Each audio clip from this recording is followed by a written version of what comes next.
वैसे हम अगर दूसरों की तरह दौड़ते हुए नहीं जाएंगे तो देखने में अच्छा नहीं लगेगा ना मम्मी? वहाँ जाकर मगरमच्छ के आंसू ही बहाना है। हाँ, मगरमच्छ है क्या हॉस्पिटल में? तुम बेवकूफ हो। मेरा मतलब है हमें विशाल के सामने झूठ मूठ का रोना रोने के लिए भागने की कोई जरूरत नहीं है। हाँ, मतलब इम्प्रेशन अच्छा पड़ेगा ना? विशाल के आसपास अब क्या चल रहा है उसे बिल्कुल पता नहीं होगा।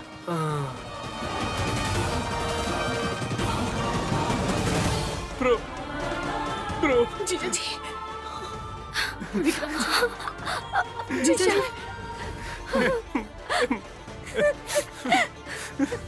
विशाल। चुप हो जाओ विक्रांत। भाभी चुप हो जाइए, नैनी को कुछ नहीं होगा। हमें ही तुम्हें हिम्मत देना चाहिए था और यहाँ देखो तुम्हें हमें हिम्मत देना। विशाल ब्रो ये सब कैसे हो गया ब्रो? सब मेरी वजह से हुआ।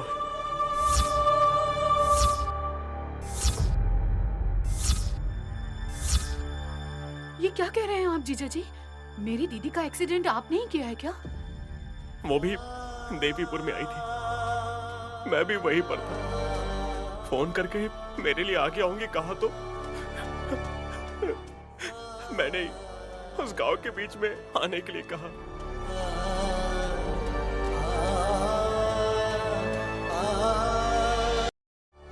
वहां आने की वजह से ही दूसरी गाड़ी तेजी से आकर एक्सीडेंट करके चली गई। अरे ये क्या घोर अनर्थ हो गया बेटा। अगर तुम वो बात नहीं बताते तो नैनी शायद सेफ रह सकती थी। बिल्कुल वो सेफ रह सकती थी।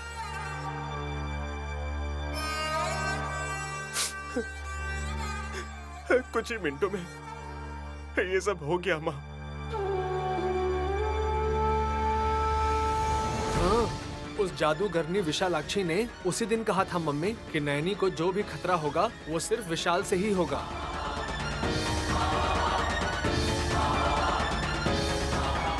उसने ऐसा कब कहा?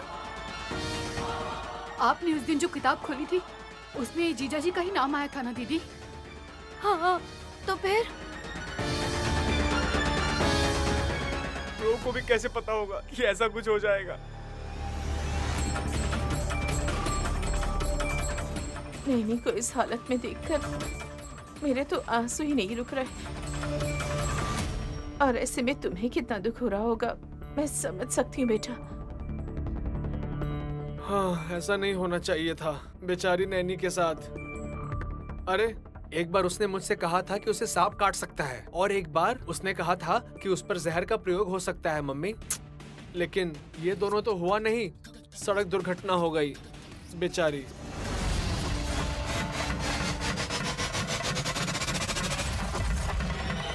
शायद मेरी दीदी को कार ठीक से दिखाई नहीं दी होगी। उस जंगल में माता का मंदिर भी है, वहाँ जाना है कहते ही मेरे पति चुप रहने के बजाय एड्रेस मेरी दीदी को ला कर दिया।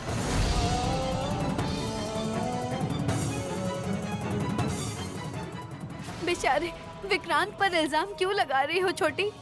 मैंने ऐसा कहा इसीलिए मुझे गलत मत समझिए आप। उस जंगल की देवी माता मेरी दीदी के सपने में दिखाई देने के बाद भी वो कहाँ पर है कहकर मेरी दीदी को बिल्कुल भी पता नहीं था। मेरे पति ने ही उन्हें एड्रेस लेकर देने के बाद ये सब अनर्थ हुआ है। ऐसा मत कहो सुमन। कोई बात नहीं ब्रो, सुमन बिल्कुल ठीक कह रही है। भाभी की हालत के पीछे कहीं ना कहीं मैं भी जिम्मेदार हूँ ब्रो। मैं पापी हूँ ब्रो। विक्रांत, अगर उनको कुछ हो गया ना, मैं खुद को माफ नहीं कर पाऊंगा। मेरी उम्र भी भाभी को लग जाए, बस इतना ही चाहता हूँ।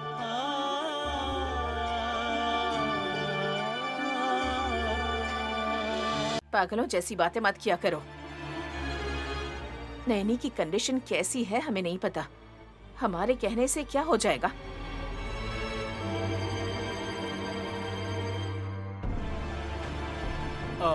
वैसे डॉक्टर ने क्या कहा है? अभी भी वो आईसीयू से बाहर नहीं आए, अभी ट्रीटमेंट चल रही है उसकी।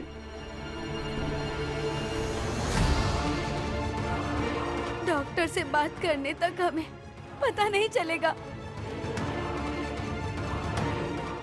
देखो, वहाँ ऐसा लग रहा है कि नैनी सो रही है।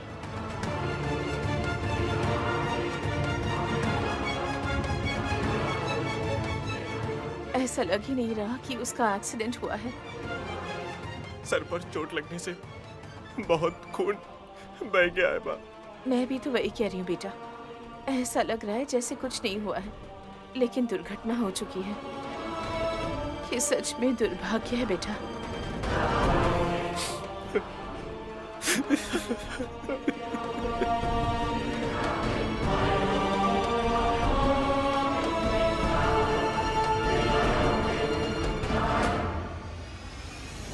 आंखें खोलिए दादी माँ। हाँ, दादी माँ उठिए ना, आंखें खोलिए। अगर आप नहीं उठेंगी तो मैं हिम्मत कैसे रखूंगी? आंखें खोलिए ना दादी माँ। दादी, दादी माँ। डॉक्टर साहब, क्या हुआ मैडम? किसी और का एक्सीडेंट हुआ? मेरी दादी को लगा कि मेरा एक्सीडेंट हो गया, इसलिए बेहोश होके गिर गई है। ओह, आई सी।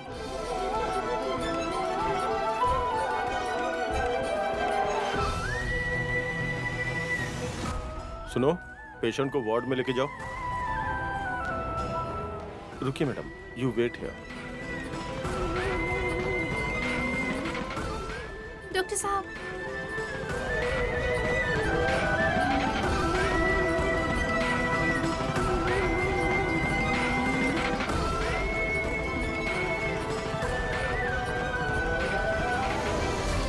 लगता है बहुत सीरियस है। हाँ क्या मम्मी? इतनी देर हो गई पर अब भी डॉक्टर्स बाहर नहीं आ रहे हैं। मतलब मुझे तो बहुत डर लग रहा है। पता नहीं क्या होने वाला है।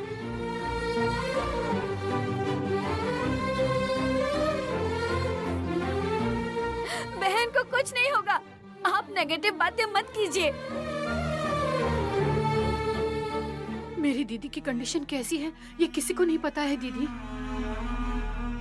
जीजा जी, एक्सीडेंट होने के बाद आपने दीदी से बात की थी? नहीं, उससे पहले ही वो बेहोश हो गई। रिसेप्शन में जाकर पेशेंट का नाम बताकर 10,000 रुपए भरकर आइए। ठीक है।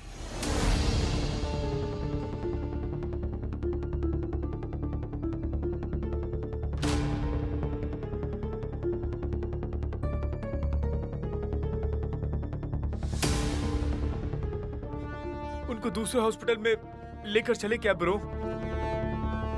पहले यहाँ के डॉक्टर्स क्या कहते हैं देखते हैं विक्रांत। वो हमारे फैमिली डॉक्टर है, इसीलिए अच्छी ट्रीटमेंट दे देंगे उसे। अच्छी ट्रीटमेंट तो दे देंगे, हाँ, लेकिन अच्छी किस्मत भी होनी चाहिए ना। बेचारी, अचानक से एक्सीडेंट हो गया, बताइए।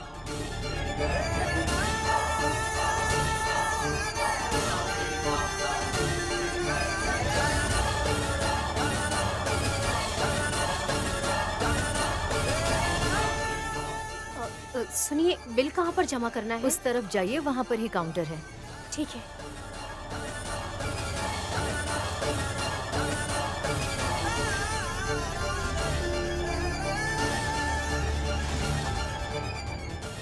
अब सिर्फ और सिर्फ विशालाक्षी माँ पर ही भरोसा कर सकते हैं बेटा।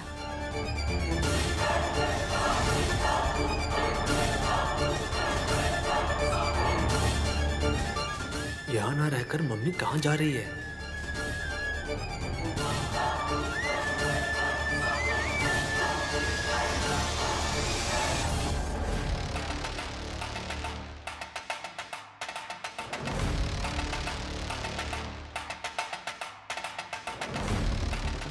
मम्मी, अगर तुम इस वक्त बाहर निकलोगी तो वो लोग क्या समझेंगे? अब कोई भी कुछ भी समझने की सिचुएशन में नहीं है वल्लभ। परिवार की रक्षा करने वाली विशाल की पत्नी जिंदगी और मौत के बीच है। ये सुनते ही सबके दिल दुख से भर गए हैं। मतलब हम पर डाउट नहीं आएगा, ये कह रही हो? क्यों आएगा? मतलब हमने ही कार का ब्रेक फेल किया था ना, ये उन्हें पता नहीं चलेगा? एक थप्पड़ लगाऊंगी मैं तुम्हें वल्लभ। मैंने क्या कहा मम्मी? एक्सीडेंट होने की वजह नैनी की कार का ब्रेक फेल होना नहीं है। दूसरी गाड़ी ठोक कर चली गई कहकर विशाल ने कहा ना। हाँ हाँ हाँ ठीक है। जब केस दूसरी तरफ जा रहा है तो उसे हमारी तरफ घुमाकर जेल जाना है तुम्हें। मैं समझ गया मम्मी। उसके बारे में बात किए बगैर मुझे अपना मुंह बंद रखना है। हाँ, हाँ लेकिन उस कार का ब्रेक फेल कब होगा? हम जिंदगी में कुछ और चाहते हैं और होता कुछ और है। हमारे प्लान के सामने भगवान का प्लान बिल्कुल अलग है। लेकिन इस बार हमारे लिए अच्छा ही हुआ है। कल या परसों उसकी कार का ब्रेक फेल हो सकता है, इसलिए ऐसा होने से पहले उसकी रिपेयरिंग करवाएंगे तो हमारे लिए अच्छा होगा। मैं उसे काम पे लग जाऊंगा मम्मी। आप यहाँ क्या कर रही हैं सासू माँ?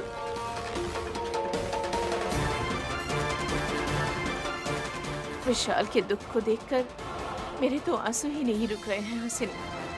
माँ होते हुए भी मैं ऐसे आंसू बहाऊंगी तो सबकी हिम्मत कमजोर हो जाएगी। ये सोचकर मैं बाहर आ गई और यहाँ रो रही हूँ। आप यहाँ आंसू बहा रही हैं तो आपका बेटा आंसू पोंछ रहा है क्या? तुम मजाक तो नहीं कर रही हो, लेकिन ऐसा लग रहा है कि तुम हमें ताना मार रही हो। आपके बाहर आने से बहुत अच्छा हुआ है। वो क्यों? आपको सच बताने के लिए मजबूर कर सकती हूँ। मतलब? बहन का एक्सीडेंट करवाने में आपका ही हाथ था ना? शराफत से बताएंगे क्या, या विशाल को बुलाकर उसके सामने ही पूछूं?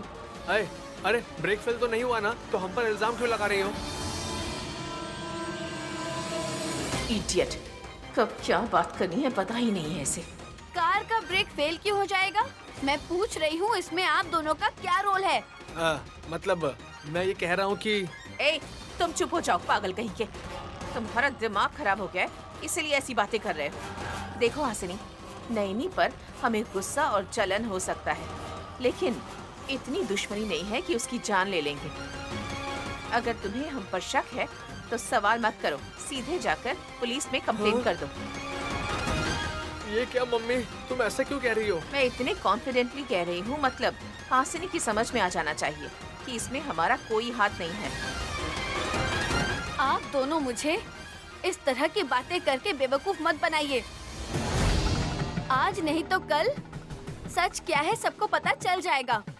अगर उस दिन मुझे आप दोषी हैं ये पता चलेगा तो आपकी जान लेने के लिए मैं ही आपके सामने आ जाऊंगी। हम पकड़े जाएंगे क्या मम्मी? रास्कल,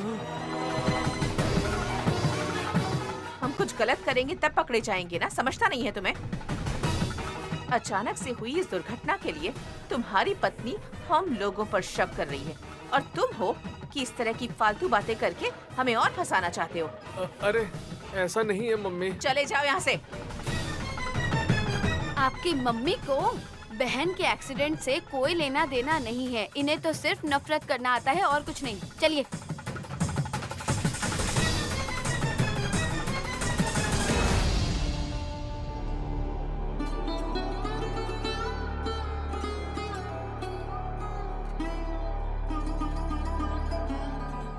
ये होश में आ रही हैं।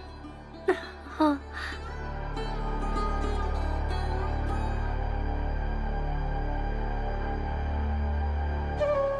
मैं कहाँ पर हूँ? आप शहर के हॉस्पिटल में हैं दादी माँ। हॉस्पिटल में? अरे उठिए मत। आराम से क्या कर रही मुझे हैं? सोने के लिए इतनी दूर आना पड़ेगा क्या? मुंह पर ये डब्बा किस लिए लगाया है? ये ऑक्सीजन है दादी माँ।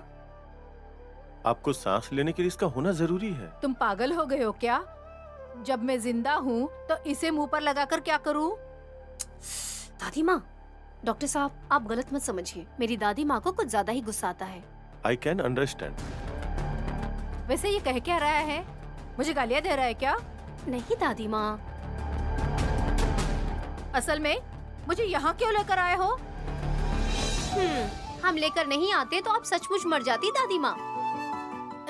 मैं कैसे मरूंगी, क्यों मरूंगी? तुम्हारी शादी देखे बगैर मेरी जान जाने के लिए स्वर्ग में रहने वाले मेरे पति भी नहीं आएंगे और नर्क के यमराज भी नहीं आएंगे। क्या कहते हैं डॉक्टर बाबू? मैं क्या कहूँगा मैडम? जब कुछ भी नहीं कहते हो तो क्यों मुझे लाकर बेड पर सुलाए हो? मैंने कुछ भी नहीं किया है।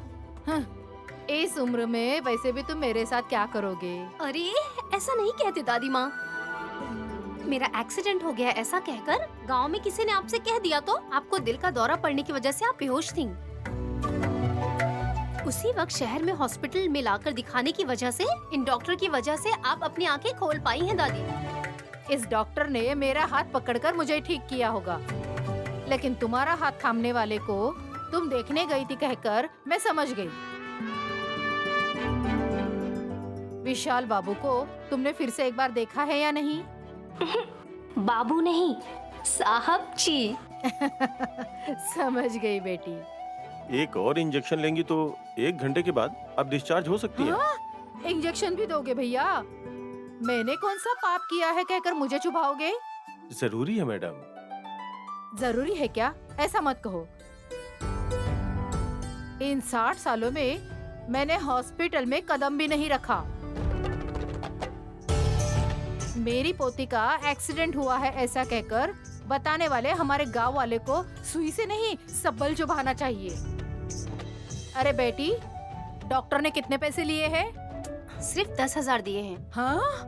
अब मैं यहाँ एक पल भी नहीं रहूंगी, मतलब नहीं रहूंगी। अरे अरे अरे चलो यहाँ से, चलो। दादी माँ आराम से, अभी इंजेक्शन लगवाना है आपको। दवाई लेने के बाद चलते हैं ना। घोड़े पर लगाम लगाने की तरह ये देखो, मुझे कोई चीज मुंह पर लगाकर 10,000 रुपए लूट लिया, मतलब अब इंजेक्शन लगाकर लाखों रुपए लूट लेगा बेटी। अरे आपकी कंजूसी गई भाड़ में। आपको सेहत की परवाह नहीं है क्या? जब देखो पैसा देखती रहती हैं। पैसों की तरफ नहीं, तुम्हारी तरफ देखती हूँ। कल तुमसे शादी करने वाले लड़के को पूरी जायदाद दे दूंगी, लेकिन मुझे कुछ हो गया सोचकर अब एक पैसा भी खर्च नहीं करूंगी। चलो चलते हैं। ए दादी माँ हाँ? रुकिए, बैठिए। हाँ, ये इंजेक्शन लेना ही होगा मैडम। अरे तुम चुप बैठो। मेरी पोती को बेवकूफ बनाकर पैसा मत लूटो। ए दादी माँ बैठिए। डॉक्टर साहब माफ कर दीजिए। मैं नहीं बैठूंगी। अरे दादी माँ, अगर आप नहीं बैठेंगी मेरी कसम है आपको। हाँ?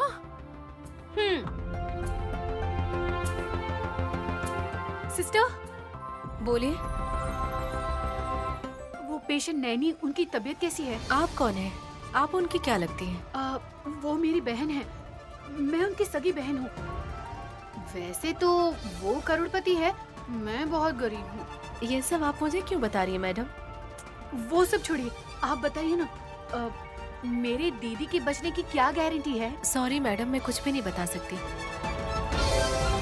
जब बता नहीं सकती है तो हॉस्पिटल में क्यों काम कर रही है?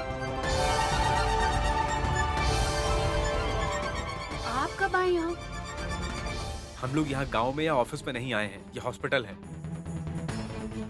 नर्स और कंपाउंडर को तुम इस तरीके से परेशान करना बंद कर दो सुमन, उनको काम करने दो। मतलब वो तो पूछना जरूरी है ना। मेरी दीदी पता नहीं कब ठीक होगी, मैं उनकी सगी बहन हूँ, मेरे लिए जानना तो जरूरी है ना। डॉक्टर से पूछोगे तो बताएंगे ना, बेवकूफ। ये नर्स क्या बताएगी? पेशेंट के पास तो ज्यादा टाइम वही रहती है, इसीलिए। तुम पागल हो क्या? अभी भाभी को तुम्हारी सख्त जरूरत है सुमन, वो तुम्हारी सगी बहन है सुमन। तुम पहले जाकर उनको देखो, शायद तुम्हारी आवाज सुनकर उनको होश आ जाए सुमन। जाओ एक बार बात करो सुमन। मेरी दीदी अगर मेरी बात मानती ना तो बहुत अच्छा होता। ऐसी फालतू बकवास मत करो सुमन। तुम दो बहनों के बीच जो प्यार होता है, मैं उसकी बात कर रहा था। मैं चाहे कितना भी प्यार दिखाऊं, क्या फायदा होने वाला है? मुझे देखते ही वो भड़क जाया करती थी। आज वो हॉस्पिटल के बेड पर है तो तुम बेहोश क्यों पड़ी हो दीदी कहकर मैं उसके करीब जाऊंगी तो आंखें खोलकर मुझे गले लगाएगी क्या वो? छे, इंसान के नाम पर कलंक। अब मैंने क्या कहा है? आप क्यों इतना गुस्सा करते हैं? एक ही माँ के कोख से जन्म लिया है तुम दोनों ने। हे भगवान, मेरी दीदी को कुछ ना हो, ऐसा कहकर हाथ जोड़ा है। अरे कम से कम दिल में प्रार्थना तो रखो। मेरी प्रार्थना करने से उनकी जान नहीं बचने वाली। अच्छे से अस्पताल में अच्छी ट्रीटमेंट दिलवानी होगी।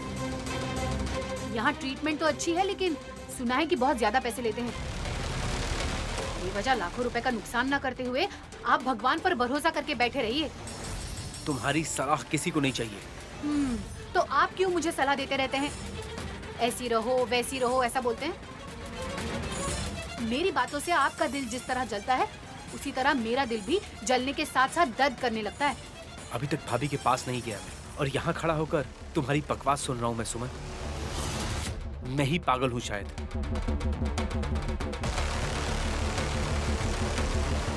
बेजान लाश की तरह बेड पर पड़ी हुई मेरी दीदी को देखने से इन्हें क्या मिलेगा क्या पता।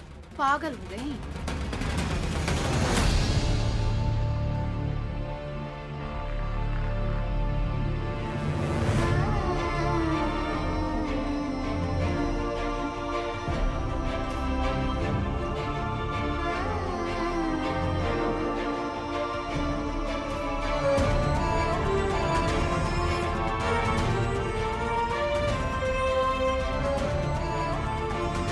विशाल, डॉक्टर ने कुछ कहा है क्या?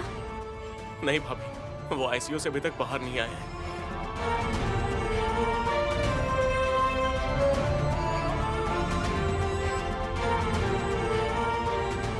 मेरी दीदी इस खतरे से जाने कब बाहर आएगी ये बताने के लिए डॉक्टर को बाहर आना ही होगा ना। और कितनी देर तक इंतजार करना होगा?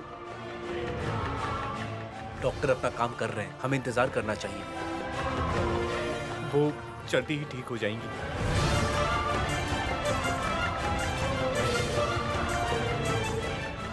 ऐसी बात नहीं है बेटा, हमारे अंदर हिम्मत आने के लिए उन्हें कुछ तो कहना ही पड़ेगा ना। अरे जितना वेट करेंगे उतनी ही टेंशन बढ़ती जाएगी।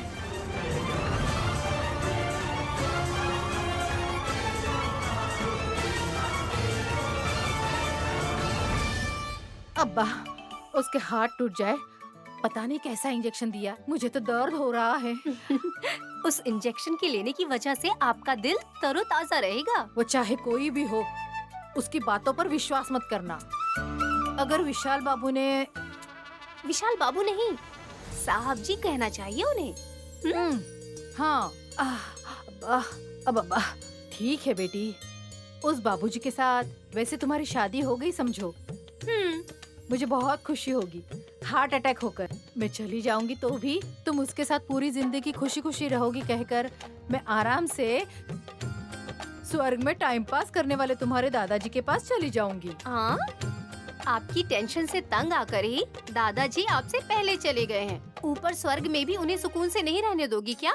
चाहे कोई भी हो ऐसा ही चाहोगी। तुम मेरी उम्र की हो जाओगी तो तुम्हें पता चलेगा। अरे क्या हुआ बेटी? आपके लिए लाई हुई दवाइयाँ मैं पीछे कमरे में ही भूल आई। वो भाड़ में जाए। हमेशा वो दवाइयाँ खाकर मैं क्यों मर जाऊं? चलो। नहीं चाहिए। उन दवाइयों के लिए मैंने 3000 रुपए दिए हैं। सोच लीजिए, आपकी मर्जी। अरे तो बताया क्यों नहीं? इतने पैसे डालकर नहीं खाऊंगी तो कैसे चलेगा? चलो जल्दी लेकर आते हैं। आप वहाँ किस लिए? मैं लेकर आती हूँ ना। आप वहाँ बैठिए, चलिए।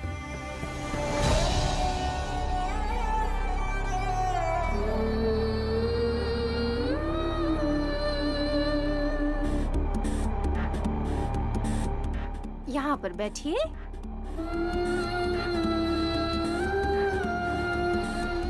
मैं अभी आती हूँ।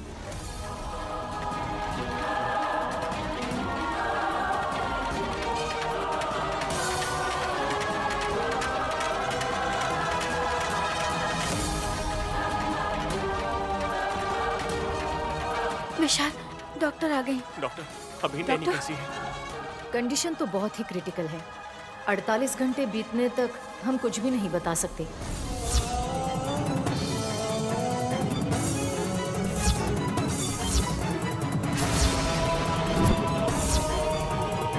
उनकी जान को कोई खतरा तो नहीं है ना? सर, इस वक्त कोई भी डिसीजन नहीं ले सकते। डॉक्टर, हमें हिम्मत से रखने के लिए आपको ही भरोसा देना चाहिए ना। कुछ तो बताइए हमें। हम कैसे बता सकते हैं? छोटी प्लीज चुप रहो। चिल्लाने से कोई फायदा नहीं है। उन्हें अच्छे से उनकी ड्यूटी करने दो।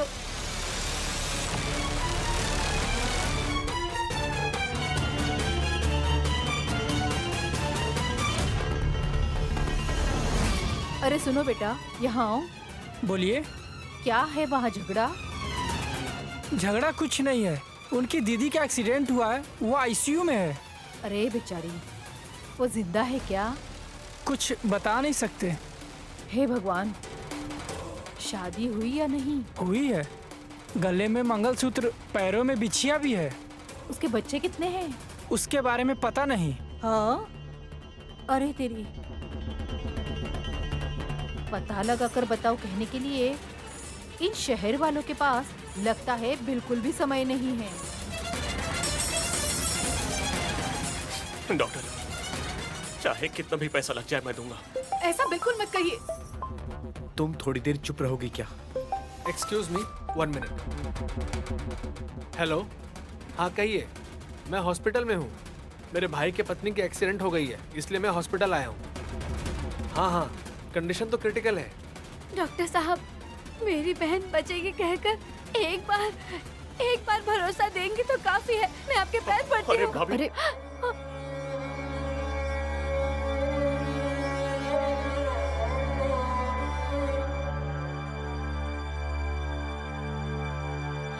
कुछ भी गलत नहीं है विशाल। डॉक्टर तो भगवान समान होते हैं। माता की बहुत भक्ति करने वाली मेरी बहन को देवी माँ भी आकर बचाएंगी, देखना। हम जाकर नैनी को देख सकते हैं क्या? जोर से बात करना, रोना धोना, ऐसा कुछ भी मत कीजिए, उन्हें तकलीफ होगी। जाइए। हम ऐसा कुछ नहीं करेंगे डॉक्टर। दीदी चलिए। हाँ, आइए चलिए। सासू माँ।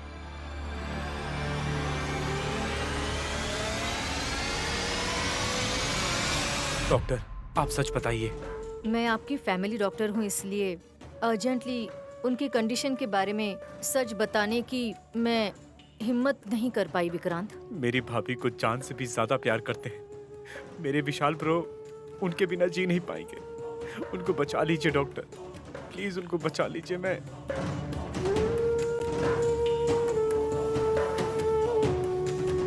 विक्रांत, उनके सर पर जोरदार चोट लगने से ज्यादा खून बह गया है।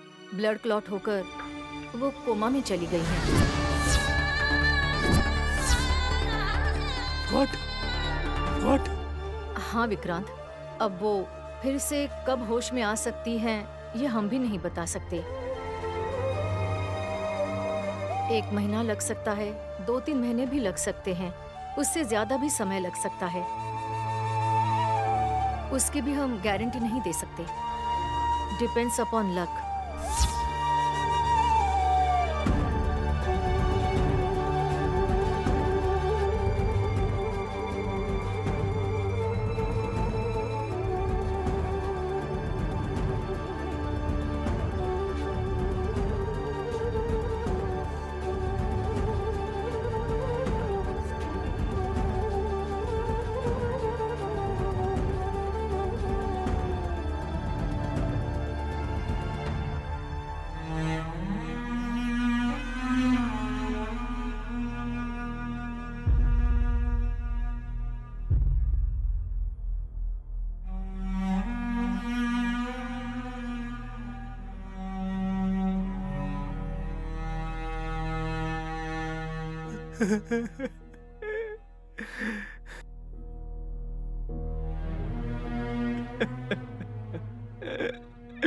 क्या हुआ बेटा? मेरी भाभी का एक्सीडेंट हो गया। वो कोमा में चली गई है। अरे रे, मत रो बेटा। मेरी भाभी बच्चे की तरह प्यार करती थी। मेरी भाभी, वो मेरी माँ थी, मेरी भाभी।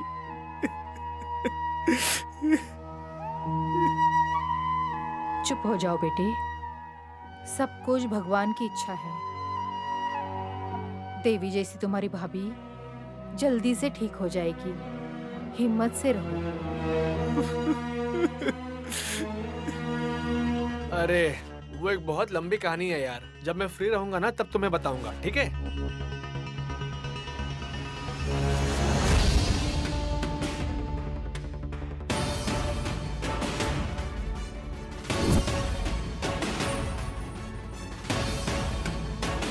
अरे मम्मी, अरे भूत भूत है। नैनी पहले जिंदा थी तो देवी थी, अब मरने के बाद भूत बन गई है क्या? मम्मी मम्मी भूत, बाप रे भूत, भूत है, मरने के बाद भूत बन गई, भूत है। हाँ। चुप हो जा बेटा। दादी माँ चलिए चलते हैं, उठिए। कुछ नहीं होगा बेटा, हिम्मत से रहो। वो कौन है दादी माँ? उनकी भाभी का रोड क्रॉस करते वक्त एक्सीडेंट हो गया, कोमा में चली गई बेचारी। अरे बहुत बुरा हुआ ना। ठीक है चलिए चलिए चलिए।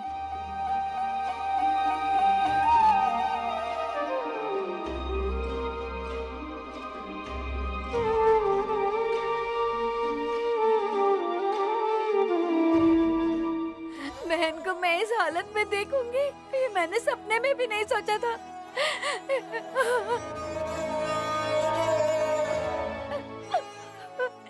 चुप हो जाइए दीदी, सगी बहन होते हुए भी मैंने हिम्मत रखी है। मेरी दीदी को कुछ नहीं होगा। 2 दिन में आंखें खोलकर सबसे हंसते हुए बात करेंगी, देखो।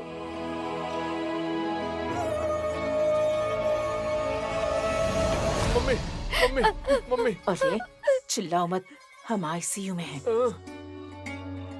नैनी यहाँ पर है। पेशेंट यहाँ नहीं रहेगी तो कहाँ रहेगी, इडियट। उसकी जान बच गई है क्या? ये क्या कह रहे हैं भैया?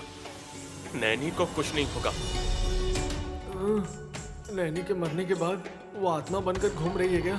अगर मैंने बता दिया तो ये सभी गुस्से में आकर मुझे मार डालेंगे।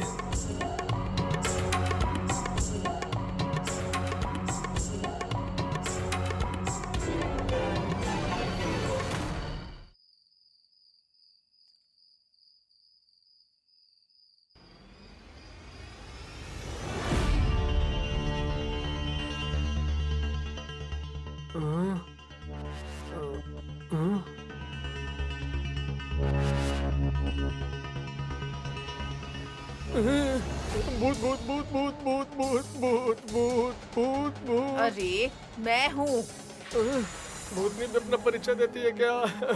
इडियट, अपनी माँ की आवाज भी नहीं पहचानते हो क्या? मम्मी तुम हो क्या मम्मी? ओह, शाम को हॉस्पिटल में जब मैंने भूत देखा ना, हाँ, तब से ये भ्रम मेरे दिमाग में सवार है मम्मी। भूत को कैसे देख सकते हो? उस वक्त भी तुमने यही कहा था, जब सबके सामने मारूंगी तो अच्छा नहीं लगेगा, इसके लिए चुप हो गई। अरे मम्मी, अरे तुम्हारे सर पर मेरा हाथ रखो, और अगर नहीं तो मेरे सर पर तुम अपना हाथ रख दो। मैं कसम खाकर कहता हूँ, मैंने हॉस्पिटल में नैनी की आत्मा को भटकते हुए देखा है मम्मी। आईसीयू में सोई हुई नैनी को तुमने और कहाँ देखा है? अरे मैंने बाहर देखा है, अपने बाल खुले रख कर जा रही थी, स्माइल देते हुए जा रही थी मम्मी। प्रॉमिस, विश्वास करो मम्मी। अरे मैं भी आत्माओं को देख पाती हूँ, नैनी भी देख पाती है, लेकिन वो अब जिंदगी और मौत के बीच है। इस वक्त वो आंखें भी नहीं खोल पा रही। अरे वो खोल नहीं पाएगी मम्मी, हम जिंदगी में दोबारा नैनी को नहीं देख पाएंगे। जोर से बातें मत करो, विशाल सुन लेगा तो आकर तुम्हारी जान ले लेगा। अरे एक मरी हुई पेशेंट बने रहने का नाटक कर रही है मम्मी वो। अरे हम करोड़पति हैं ना, ये उसको पता है मम्मी।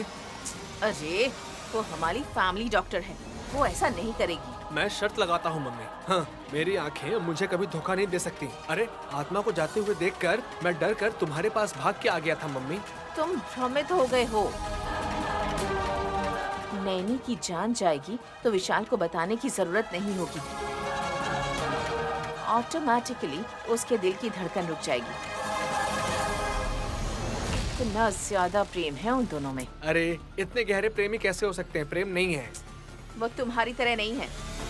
विशाल के बारे में मैं अच्छी तरह से जानती हूँ। तो नैनी जिंदा होगी क्या मम्मी? होश में आने के लिए टाइम लगेगा, आएगी या नहीं उसकी भी गारंटी नहीं है। 2 दिन इंतजार करते हैं। नहीं आएगी तो? कहानी खत्म हो गई समझो। मम्मी आज मैंने तुमसे जो भी बात कही है वही डॉक्टर्स तुम्हें 2 दिन के बाद बताएंगे। नैनी की जान पहले ही जा चुकी है। अरे मेरी इस बात को याद रखना तुम। अगर तुम्हारी बात सच होगी तो इस पूरी दुनिया को आसानी से जीतने वालों में शामिल हो जाएंगे। लेकिन बड़ी माँ है ना बच्ची के रूप में। बच्ची के रूप में? हाँ, उसके साथ क्या करना है मुझे अच्छी तरह से पता है वल्लभ। अब विशाल भी नैनी के बारे में सोचते हुए गायत्री की देखभाल की जिम्मेदारी हासिनी के हाथ में दे देगा। जब उस बेवकूफ का हम ध्यान भटकाकर गायत्री को जहां पहुंचाना है पहुंचा देंगे, तब हमारा काम पूरा हो जाएगा। नैनी को अगर ऊपर पहुंचा देंगे तो फिर गायत्री को भी उसकी माँ के पास पहुंचा देते हैं। हाँ? ऐसा ही होगा। हाँ।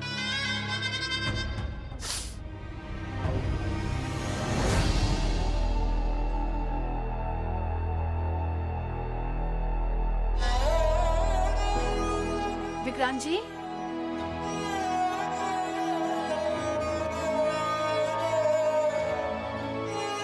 मेरे बुलाने पर भी आवाज दिए बगैर यहाँ इस तरह खामोश क्यों बैठे हैं आप? बोलो।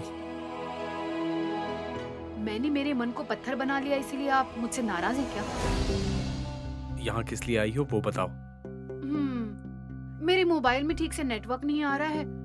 आपको अगर एतराज ना हो तो आइसक्रीम ऑर्डर करेंगे क्या? उलूची बेटी के लिए? चीची, बच्चों को खिलाएंगे तो जुकाम नहीं होगा क्या? मेरे लिए ही चाहिए जी। पनीर की बिरयानी खाने के बाद थोड़ी मुंह में जलन हो रही है। आइसक्रीम खाने से कम हो जाएगी सोचकर। यहाँ भाभी की तबीयत खराब है और तुम्हें बिरयानी और आइसक्रीम चाहिए? मेरी दीदी हॉस्पिटल में रहेगी तो क्या हम भूखे वगैरह रहेंगे क्या? तुम्हारे गले से उतरेगा कैसे ये खाना? पता नहीं बाबा, आप सेंटिमेंट होकर खा रहे हैं या नहीं खा रहे हैं मुझे क्या पता। चाहे कितनी भी तकलीफ हो, चाहे आंखों में आंसू भी बहते रहे, भूखे पेट मत सोना कहकर मेरी दीदी ही कहती थी। उसकी बातों का पालन करना भी अगर गलत है कहेंगे तो मैं कुछ भी नहीं कर सकती। अरे ऑर्डर कीजिए ना पहले। घर में पकाने वाली जब कोई नहीं थी तो हासिनी भाभी होटल से खाना मंगाया करती थी, तब तुमने क्या कहा था? अब वो बातें भूल गई क्या तुम? और आज जब तुम्हें खुद को भूख लगी है तो भूल गई तुम? भाभी हॉस्पिटल में एडमिट हैं और तुम्हें खाने की सूझ रही है। कैसी औरत हो तुम? ये ठीक नहीं है सुमन। हाँ तो मैं खामोश रोती रहूं क्या? वैसे मेरे रोने से मेरी दीदी तुरंत ठीक होकर बेड से उठ जाएगी, बैठ जाएगी, ऐसी गारंटी दीजिए। कम से कम 1 लीटर बोतल भरने तक तो आंसू बहाती रहूंगी। बोतल भरने से कोई फायदा नहीं है सुमन। आंसू जब निकलते हैं तो वो दुख के ही होते हैं। आप शायद अंदर ही अंदर दुखी होते होंगे। ऐसा करेंगे तो आपकी ही तबीयत खराब हो जाएगी। मेरी बात मानकर आराम से रहकर आप ना सुकून से खाना मुझे खाइए। परेशान करने आई हो तो दफा हो जाओ, नहीं तो इतना मारूंगा ना मैं तुम्हें कि उसी हॉस्पिटल में भाभी के बगल में सुला दूंगा। अरे रहने दीजिए। यहाँ मच्छरों की वजह से ही मुझे अपने आप को मारना पड़ रहा है। अभी आपके हाथों से भी मार खाऊंगी क्या? ऑर्डर तो आप करने वाले हैं नहीं। मुझे इतना परेशान मत करो कि मैं कुछ कर बैठूं। ऐसा क्यों? क्योंकि मैं तुमसे इरिटेट हो रहा हूँ सुमन। रहने दीजिए। बिना कुछ काम किए ही मूंछों को शान से घुमाने का मतलब यही होता है। आप खाना नहीं भी खाएंगे तो चलेगा, लेकिन घर के अंदर चलिए, ठंड बढ़ने वाली है। हाँ?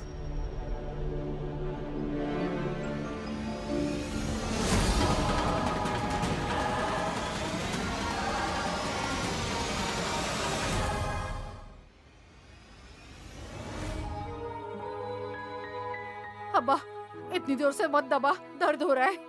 शहर जाकर आई हो ना सासू माँ, पैरों में दर्द हो रहा होगा।